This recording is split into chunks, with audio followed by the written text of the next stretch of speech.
Hello friends, welcome back to my channel.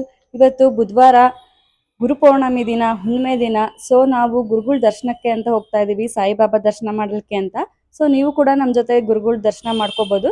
ಮತ್ತೆ ಹುಣ್ಣಿಮೆ ಆಗಿರೋದ್ರಿಂದ ನಾವು ಬೇವಿನ ಮರಕ್ಕೆ ಮಡ್ಲಕ್ಕಿ ಕಟ್ಟುತ್ತಾ ಇದೀವಿ. ಮಡ್ಲಕ್ಕಿ ಕೊಟ್ಟು ದೇವ್ರಿಗೆ ನಮಸ್ಕಾರ ಮಾಡಿ, ಅಂದ್ರೆ ನಾವು ಬೇವಿನ ಮರ ಕೂಡ ನಾವು ದೇವ್ರಂತ ಕನ್ಸಿಡರ್ ಮಾಡಿ ವರ್ಷ ವರ್ಷ ನಾವು ಮಡ್ಲಕ್ಕಿ ಕೂಡ ಕೊಡ್ತೀವಿ. ಸೊ ಅದನ್ನೆಲ್ಲ ಇವತ್ತಿನ ದಿನ ಹೇಗಿರುತ್ತೆ ಅಂತ ನೀವು ನೋಡ್ಬೋದು.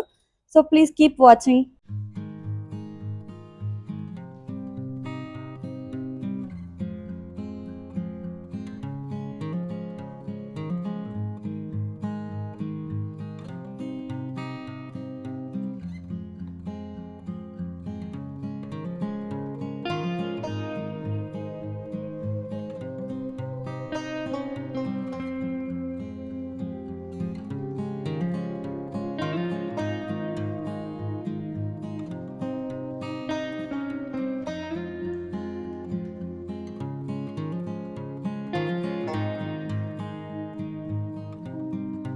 ಸೊ ಫ್ರೆಂಡ್ಸ್, ಇವಾಗ ನಾವು ಸಾಯಿಬಾಬಾ ದೇವಸ್ಥಾನಕ್ಕೆ ದರ್ಶನಕ್ಕೆ ಅಂತ ಬಂದಿದ್ದೀವಿ. ಇದಿರೋದು ಸೊಂಡೆಕೊಪ್ಪ ತಾವರೆಕೆರೆ ಮೇನ್ ರೋಡ್ ಇದೆಯಲ್ವ, ಅಲ್ಲೇನೆ ಸ್ವಲ್ಪ ರೈಟ್ ತಗೊಂಡು ಸ್ವಲ್ಪ ದೂರ ಹೋದ್ರೆ ದೇವಸ್ಥಾನ ಸಿಗುತ್ತೆ. ತುಂಬ ಪ್ರಶಾಂತವಾಗಿದೆ ದೇವಸ್ಥಾನ ಮಾತ್ರ, ಮತ್ತು ತುಂಬ ನೆಮ್ಮದಿ ಸಿಗುತ್ತೆ ಈ ಜಾಗಕ್ಕೆ ಹೋದರೆ ಅಂತ ಹೇಳ್ಬೋದು ನಾನು. ಇವತ್ತು ಗುರುಪೌರ್ಣಮಿ ಆಗಿರೋದ್ರಿಂದ ಸ್ವಲ್ಪ ಅಂಗಡಿಗಳನ್ನ ಅಲ್ಲಿ ಹಾಕೊಂಡಿದ್ರು. ಸೊ ಒಳಗಡೆ ತುಂಬ ರಶ್ ಏನಿರಲಿಲ್ಲ, ನೋಡ್ತಾ ಇರ್ಬೋದು. ಪಾರ್ಕಿಂಗ್ ಸ್ಪೇಸು ಕೂಡ ಅವೈಲಬಲ್ ಇದೆ. ದೇವಸ್ಥಾನಕ್ಕೆ ಹೋಗೋರು ಆರಾಮಾಗಿ ಪಾರ್ಕಿಂಗ್ ಸ್ಪೇಸ್ನ ಯೂಸ್ ಮಾಡ್ಕೋಬೋದು. ಸೊ ಹೋದ ತಕ್ಷಣ ನಾವು ಸ್ಲಿಪ್ಪರ್ ಕೂಡ ಬಿಡೋದಕ್ಕೂ ಸ್ಪೇಸ್ ಇದೆ, ಅಲ್ಲಿ ಬಿಟ್ಟು ಕಾಲು ತೊಳ್ಕೊಂಡು ಒಳಗಡೆ ಹೋಗ್ಬೋದು ನಾವು. ಇಲ್ಲಿ ಕಣ್ಣಿಂದ ಏನೋ ಟೆಸ್ಟ್ ಮಾಡ್ತಾ ಇದ್ರು ಅನ್ಸುತ್ತೆ ಫ್ರೆಂಡ್ಸ್, ಫ್ರೀಯಾಗಿ ಕಣ್ಣು ಟೆಸ್ಟ್ ಮಾಡ್ತಾ ಇದ್ರು ಅಲ್ಲಿ. ಸೊ ಜನಗಳು ಅದಕ್ಕೋಸ್ಕರ ನಿಂತಿದ್ರು, ಮತ್ತೆ ವೇಟಿಂಗ್ ಕೂಡ ಇದ್ರು. ಎಷ್ಟೊಂದು ಜನ ನನಗೆ ಗೊತ್ತಿರೋರು ಕೂಡ ಇದ್ರು, ಅವ್ರನ್ನೆಲ್ಲ ನೋಡಿ ನನಗೂ ಖುಷಿ ಆಯಿತು. ಸೊ ನೋಡಿ, ನೀಟಾಗಿ ಕ್ಯೂ ನಿಂತ್ಕೊಂಡು ಹೋಗ್ತಾ ಇದ್ದಾರೆ. ಒಳಗಡೆ ಐ ಚೆಕಪ್ ಅಂತ ಏನೋ ಮಾಡ್ತಾ ಇದ್ದಾರೆ ಫ್ರೀಯಾಗಿ. ಅದು ದೇವಸ್ಥಾನದಿಂದನೇ ಅರೇಂಜ್ ಮಾಡಿದ್ರು ಅವತ್ತಿನ ದಿನಕ್ಕೆ ಅಂತ ಅನ್ಸುತ್ತೆ. ಸೊ ನಾವು ಜಾಸ್ತಿ ಹೊತ್ತು ಇಲ್ದಿರೋದ್ರಿಂದ ಅಲ್ಲಿ ಏನೇನು ಇನ್ಫಾರ್ಮೇಷನ್ ಅಂತ ನನಗೆ ಗೊತ್ತಾಗಲಿಲ್ಲ. ಸೊ ಡೈರೆಕ್ಟಾಗಿ ಒಳಗಡೆ ದರ್ಶನಕ್ಕೆ ಅಂತ ಹೋದ್ವಿ. ರಶ್ ಇರಲಿಲ್ಲ ಜಾಸ್ತಿ, ಸೊ ಡೈರೆಕ್ಟಾಗಿ ಹೋಗ್ಬೋದು ನಾವು ಅಂತ ಹೋದ್ವಿ. ನೋಡಿ ಎಷ್ಟು ಚೆನ್ನಾಗಿ ರಂಗೋಲಿ ಎಲ್ಲ ಹಾಕಿದ್ದಾರೆ. ಅಲಂಕಾರ ಕೂಡ ತುಂಬ ಚೆನ್ನಾಗಿ ಮಾಡಿದರು. ಫ್ಲವರ್ ಡೆಕೋರೇಷನ್ ಆಗಲಿ, ತುಂಬ ನೆಮ್ಮದಿಯಿಂದ ಅದು ನಾವು ಟೈಮ್ ಸ್ಪೆಂಡ್ ಮಾಡ್ಬೋದು. ಹರಿಬರಿ ರಶ್ ಇರೋದಿಲ್ಲ, ಚೆನ್ನಾಗಿತ್ತು ನಾವು ಹೋಗಿ ಬಂದಿದ್ದು.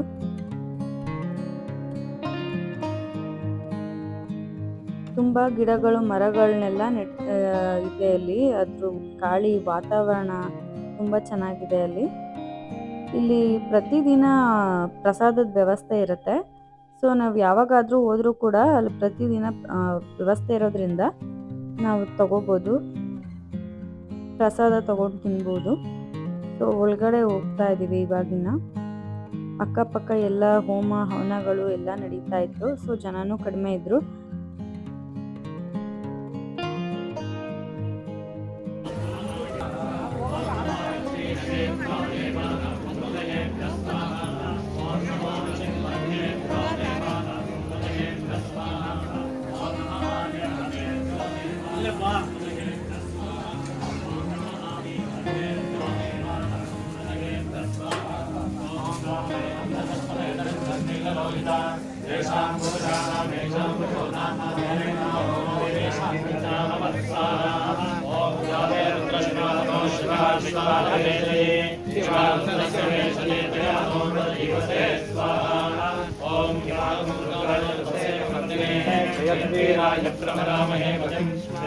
समसद्विपदे चतुष्पदे विश्वं पुष्टङ्ग्रामे अस्मिन् स्वाहा ओम नमोस्तुभ्यस्तेक्षयस्वीराय मनसाधेमते यक्षयोश्चमराये विनातश्यामतवद्रप्रणीतौ स्वाहा ओम मानो महान्तपदमानो अर्पणमानो चितनं मानवदेव्यतरं मोदमातरं प्रियामानस्तनवोरुद्रीदश स्वाहा ओम मानस्तोके तनयमानहाय शिवानवोषमानो श्वेतवीरः वीरान् मानवरुद्रवाण्यो देवी विश्वं तमसाधेमते स्वाहा ओम आराम. ಸೊ ಹೋಮ ಎಲ್ಲ ನೋಡಿದ್ದಾದ್ಮೇಲೆ ಡೈರೆಕ್ಟಾಗಿ ದೇವಸ್ಥಾನದ ಒಳಗಡೆ ಹೋದ್ವಿ. ನೋಡಿ ಎಷ್ಟು ಚೆನ್ನಾಗಿ ಅಲಂಕಾರ ಮಾಡಿದ್ದಾರೆ ಬಾಬಂಗೆ. ಜನನೂ ಕಡಿಮೆ ಇದ್ರಲ್ವ, ಸೊ ನಿಧಾನವಾಗಿ ರಶ್ ಇಲ್ದಿರ ದರ್ಶನ ಮಾಡ್ಕೊಂಡು ಬಂದ್ವಿ ನಾವು. ತುಂಬ ಚೆನ್ನಾಗಿ ಅಲಂಕಾರ ಮಾಡಿದ್ದಾರೆ. ಗುಲಾಬಿ ಹೂವಿಂದು ಅಲಂಕಾರ ಮಾಡಿದ್ರು ಬ್ಯಾಕ್ ಸೈಡ್ ಎಲ್ಲ. ತುಂಬಾ ಗೆಟಪ್ ಕಾಣಿಸ್ತಾ ಇದೆ. ಮತ್ತೆ ಬೆಲ್ಲದ ಆರತಿ ಕೂಡ ದೇವ್ರಿಗೆ ತುಂಬಾ ಜನ ಮಾಡ್ತಾ ಇದ್ರು. ಮನೆಯಿಂದನೇ ತಗೊಂಡ್ ಬಂದು ಬೆಲ್ಲದ ಆರತಿ ಕೂಡ ಮಾಡ್ತಾ ಇದ್ರು. ಆರತಿ ಮಾಡ್ಲಿಕ್ಕೂ ಅಲ್ಲಿ ಪರ್ಮಿಷನ್ ಇತ್ತು. ನೋಡಿ ದೇವ್ರು ಎಷ್ಟು ಚೆನ್ನಾಗಿ ಕಾಣಿಸ್ತಾ ಇದೆ. ಎಲ್ಲಾರು ದರ್ಶನ ಮಾಡ್ಕೊಳ್ಳಿ ಬಾಬಂದು. ಪುರೋಹಿತರು ಕೂಡ ನೀಟಾಗಿ ಎಲ್ಲರಿಗೂ ಒಬ್ಬೊಬ್ರಿಗೇನೆ ಸ್ಪೆಷಲ್ ಆಗಿ ಅಟೆನ್ಷನ್ ಕೊಟ್ಟು ಅವ್ರು ಏನೇನು ಹೂವು ಹಣ್ಣು ತಂದಿದ್ರು ದೇವ್ರಿಗೆ ಅರ್ಪಿಸ್ತಾ ಇದ್ರು. ಆಮೇಲೆ ನಾವು ದರ್ಶನ ಮಾಡ್ಕೊಂಡ್ಮೇಲೆ ಆಚೆ ಬಂದ್ಬಿಟ್ವಿ.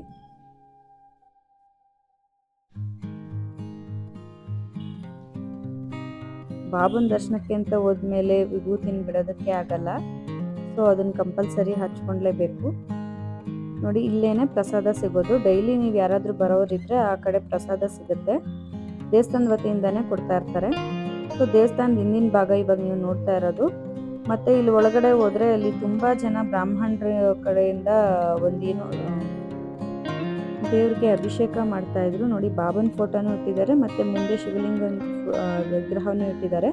ಸೊ ವಿಗ್ರಹಕ್ಕೆ ಅಭಿಷೇಕನ ಮಾಡ್ತಾ ಇದ್ರು. ಇಷ್ಟು ಜನ, ಸುಮಾರು 108 ಜನ ಬ್ರಾಹ್ಮಣರು ಇರ್ಬೋದು.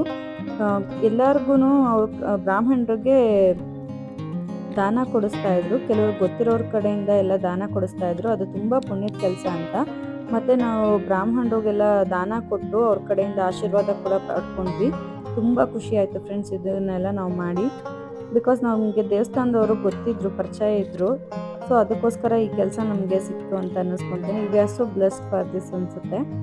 ಸೊ ನೋಡಿ ಎಷ್ಟು ಜನ ಬ್ರಾಹ್ಮಣರಿದ್ದಾರೆ. ಇಷ್ಟು ಜನ ಮಂತ್ರ ಎಲ್ಲ ಪಠಿಸ್ತಾ ಇದ್ರು ಅಭಿಷೇಕ ಆಗುವಾಗ. ಸೊ ಒಬ್ಬೊಬ್ಬರೇ ಹೋಗಿ ದಾನ ಕೊಟ್ಟು ಅವರ ಆಶೀರ್ವಾದನ ಪಡ್ಕೊಂಡ್ವಿ ನಾವು.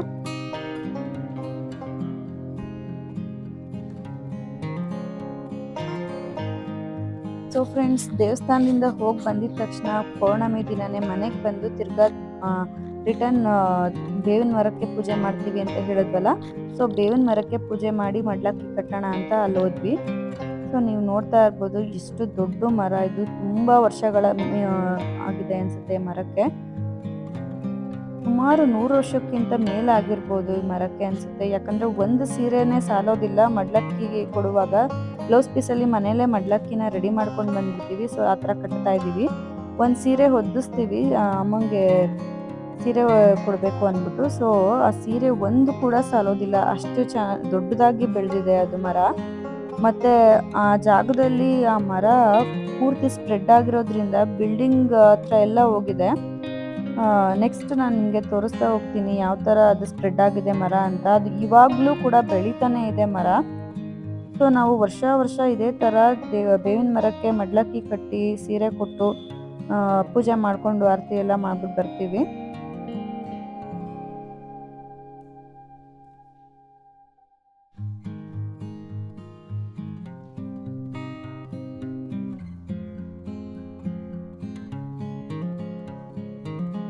ಸುಮಾರು ಜನ ಅಲ್ಲಿ ಅಕ್ಕಪಕ್ಕ ಕೂಡ ಮರಕ್ಕೆ ಪೂಜೆ ಮಾಡ್ತಾರೆ. ಬಿಕಾಸ್ ಮರದಲ್ಲಿ ಅಷ್ಟು ನಂಬಿಕೆ ಇದೆ ಅಷ್ಟು ಜನಕ್ಕೂ ಕೂಡ. ತುಂಬ ಜನ ಇದೇ ಥರ ಮಡ್ಲಕ್ಕಿ ಕೊಡ್ತಾರೆ ದೇವ್ರಿಗೆ. ಸಿಂಪಲ್ ಆಗಿ ಒಂದು ನೈವೇದ್ಯ ಮಾಡ್ತೀವಿ. ಪೊಂಗಲ್ ಆಗಲಿ, ಮೊಸರನ್ನ ಆಗಲಿ, ವರ್ಷ ವರ್ಷ ಒಂದೊಂದು ನೈವೇದ್ಯ ಮಾಡಿ ಅಲ್ಲಿ ಅಕ್ಕಪಕ್ಕದ ಜನಕ್ಕೆ ಕೊಟ್ಬಿಡ್ತೀವಿ. ಇದು ತುಂಬ ವರ್ಷದಿಂದ ನಾವು ನಡೆಸ್ಕೊಂಡು ಬಂದಿದ್ದೀವಿ ಕೂಡ. ನೀವೇ ನೋಡ್ತಾ ಇರ್ಬೋದು, ಒಂದು ಸೀರೆ ಕೂಡ ಸಾಕಾಗಿಲ್ಲ, ಅಷ್ಟು ದೊಡ್ಡದಾಗಿದೆ ಮರ.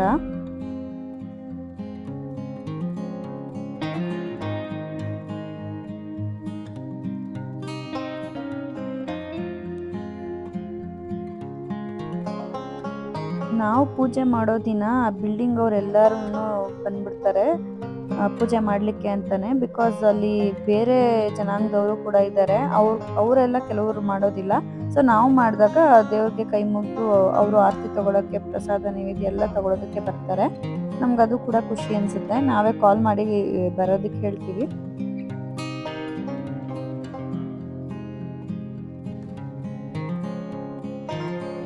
ಅಲ್ಲಿ ಸುತ್ತಮುತ್ತಿನ ಜನಕ್ಕೆ ಬೇವಿನ ಮರಕ್ಕೆ ಪೂಜೆ ಮಾಡಿದ್ರೆ ನಾವು ಅಂದ್ಕೊಂಡಿದ್ದು ನೆರವೇರುತ್ತೆ ಅನ್ನೋದೊಂದು ನಂಬಿಕೆ ಇದೆ. ಸೊ ಅದೇ ಥರ ಪ್ರತಿಯೊಬ್ಬರೂ ನಡೆಸ್ಕೊಂಡು ಹೋಗ್ತಾರೆ ಈ ಪೂಜೆನ.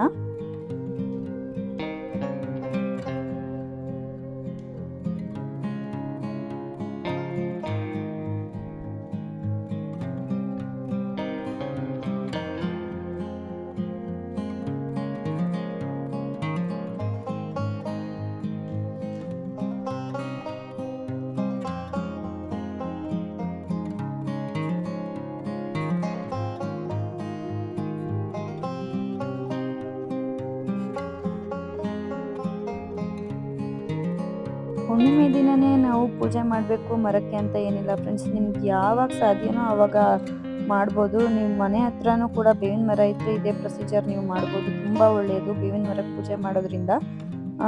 ಅಲ್ಲಿ ಸುತ್ತಮುತ್ತ ಮಧ್ಯರಾತ್ರಿ ಗೆಜ್ಜೆ ಸೌಂಡ್ ಎಲ್ಲ ಕೇಳಿಸುತ್ತೆ ಅಂತ ಅಂತಾರೆ. ಬಿಕಾಸ್ ದೇವ್ರ ಸಂಚಾರ ಮಾಡುತ್ತೆ ಅಂತ ಅಷ್ಟು ನಂಬಿಕೆ ಇದೆ ಈ ಮರದಿಂದ. ಅದಕ್ಕೋಸ್ಕರ ತುಂಬ ಜನ ಇಲ್ಲಿ ಪೂಜೆ ಮಾಡ್ಕೊಂಡು ಹೋಗ್ತಾರೆ. ಇವನ್ ನೀವು ಕೂಡ ಒಂದು ನಂಬಿಕೆ ಇಟ್ಟು ಬೇವಿನ ಮರಕ್ಕೆ ಪೂಜೆ ಮಾಡ್ತಾ ಹೋಗ್ಬೋದು ವರ್ಷಕ್ಕೊಂದ್ಸರಿ.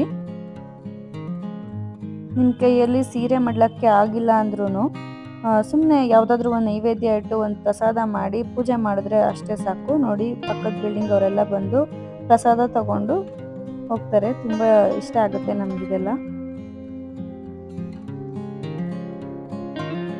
Thank you friends. See you in the next video. Take care. Bye bye.